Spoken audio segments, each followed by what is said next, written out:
২৬ বছর পর কারাগার থেকে মুক্তি পেলেন শিবির নাসির। নাসিরউদ্দিন চৌধুরী ওরফে শিবির নাসিরের বিরুদ্ধে জোড়া খুন, চাঁদাবাজি, অপহরণ ও অস্ত্র আইনের মামলা ছিল ৩৬টি। একে একে খালাস পান ৩১টি মামলায়। দুটিতে সাজা হলেও আগে কারাভোগে শেষ হয়ে যায়। অনুভূতি অবশ্য ভালো, খুশি, কারণ আর অনুভূতি দেশবাসীর অনুভূতি আরো বেশি খুশি। কারণ নীরবভাবে যেভাবে জুলুম অত্যাচার চললি ঘনকাই নজনটি সাধারণ মানুষ জানিবার বিষয়ও নয়, কথা বুঝেন না।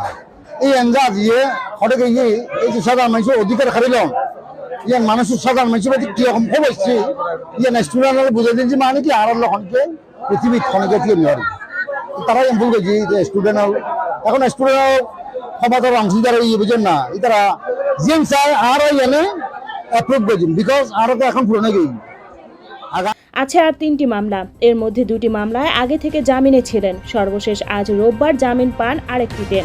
এরপর সন্ধ্যা 7টার দিকে নাসির চট্টগ্রাম কেন্দ্রীয় কারাগার থেকে জামিনে মুক্তি পান। র্যাব পুলিশের তালিকাভুক্ত সন্ত্রাসী নাসির একসময় শিবিরের রাজনীতির সঙ্গে যুক্ত থাকায় শিবির নাসির নামে পরিচিত হয়ে ওঠেন। চট্টগ্রাম কেন্দ্রীয় কারাগারের জ্যেষ্ঠ তত্ত্বাবধায়ক মোহাম্মদ মঞ্জুর হোসেন প্রথম আলোকে বলেন, সর্বশেষ মামলায় জামিননামা আদালত থেকে আসার পর যাচাই বাছাই করা হয়। পরে বন্দি নাসিরকে মুক্তি দেওয়া হয়। কারাসূত্র জানায় 1998 সালের 9 এপ্রিল থেকে কারাগারে ছিলেন নাসির। দীর্ঘ 26 বছর পর তিনি কারাগার থেকে মুক্তি পান। বর্তমানে ফটিকছড়ির 3টি হত্যা মামলা বিচারাধীন।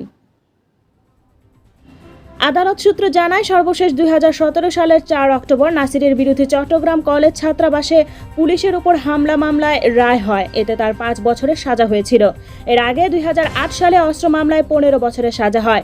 2015 সালের 24 মার্চ চট্টগ্রাম পলিটেকনিক ইনস্টিটিউট ছাত্র সংসদের সাবেক সাধারণ সম্পাদক জমিরুদ্দিন হত্যা মামলায় খালাস পান নাসির।